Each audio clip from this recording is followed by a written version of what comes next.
தற்போது கிடைத்த அண்மை செய்தி. மதுரையில் சூறாவளி காற்றுடன் கூடிய கனமழை பெய்வதால் வாகன ஓட்டிகள் அவதியடைந்து வருகின்றனர். இதுகுறித்த கூடுதல் விவரங்களுடன் இணைக்கிறார் செய்தியாளர் அருண். வணக்கம் அருண். மதுரையில எந்த பகுதிகளில் மழை பெய்து வருது, அது குறித்த விவரங்களை சொல்லுங்க. குறிப்பாக தமிழகத்தில் வருகின்ற 9ஆம் தேதி வரை 20 மாவட்டங்களுக்கு மழை பெய்யும் என வானிலை ஆய்வு மையம் அறிவித்திருந்தது.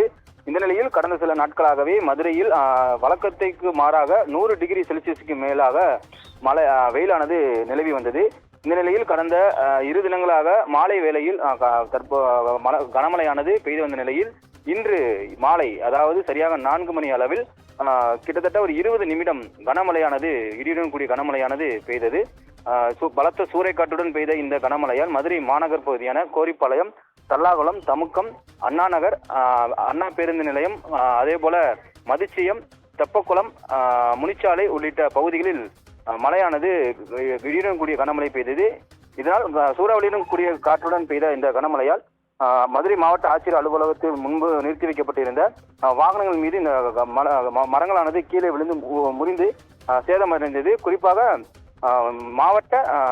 மதுரை மாவட்ட வனச்சரக அலுவலருடைய கார் மீதும் மரங்களானது விழுந்தது. அதே போல பொதுமக்களுடைய வாகனங்கள், இருசக்கர வாகனங்கள் மீதும் கார் மீதும் மரங்களானது ஒடிந்து முறிந்து விழுந்தது. இதனால் பெரும் உயிர் சேதமும் தவிர்க்கப்பட்டது. பொருட்சேதம் மட்டுமே ஏற்பட்டிருக்கிறது. திடீரென பெய்த இந்த சூறாவளி காற்றுடன் கூடிய கனமழையால் பல்வேறு இடங்களில், மதுரையினுடைய மாநகர் பகுதியில் இருக்கக்கூடிய பல்வேறு இடங்களில் மரங்கள் முறிந்து விழுந்ததில் வாகன ஓட்டிகள் வாகனங்களை இயக்குவதில் அச்சத்துடன் இருந்து வருகின்றனர். குறிப்பாக இந்த பகுதிகளில் தற்போது மின்வெட்டும் அறிவிக்கப்பட்டிருக்கிறது.